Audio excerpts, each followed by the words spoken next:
ఇడ్లీలతో ఉప్మా చేస్తారు. దాన్ని మనం కొంతమంది కొన్ని ప్రదేశాల్లో చియాలి అంటారు, లేదంటే ఇడ్లీ ఉప్మా అంటారు. ఇది మనకు కావలసిన పదార్థాలు ఏంటంటే ఒక ఎర్రగడ్డ చాలు, అల్లం, పచ్చిమిర్చి, పోపు దినుసులు ఇవి ఎక్కువగా ఉండాలి. జీలకర్ర, ఆవాలు, మినపప్పు, రెండు మూడు గింజల మిరియాలు, ఒక్క ఎండుమిర్చి.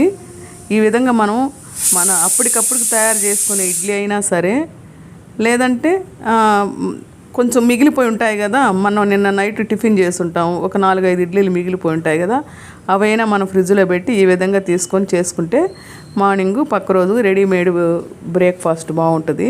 ఇప్పుడు ముందు మనం కడాయిలో ఆయిల్ వేసి ఈ పోపు దినుసులన్నీ అందులో వేసుకోవాలి.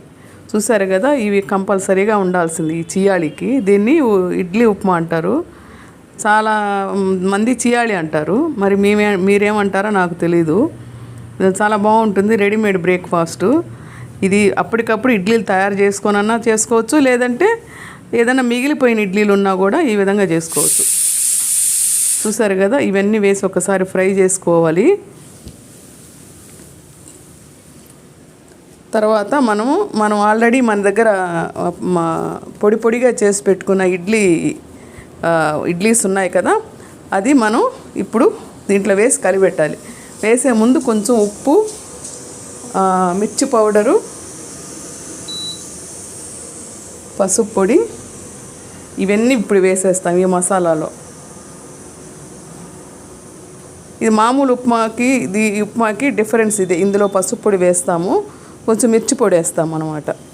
ఇప్పుడు మనం ఆల్రెడీ పౌడర్ లాగా పౌడర్ అంటే ఆ ఇడ్లీలు కొంచెం బాగా నలిపి ఈ విధంగా అవుతుంది. దాన్ని ఈ విధంగా వేసి మనం బాగా కలిపి పెట్టేస్తాము. చాలా బాగుంటుందండి ఇది. ఒక్కొక్కసారి మనకి ఇడ్లీలు మిగిలిపోతాయి, వేస్ట్ చేయవలసిన అవసరం లేదు. ఈ విధంగా మనం చేసుకొని రెడీమేడ్ బ్రేక్ఫాస్ట్ లాగా వాడుకోవచ్చు. చూసారు కదా, ఈ వీడియో మీకు నచ్చితే లైక్ చేయండి, షేర్ చేయండి.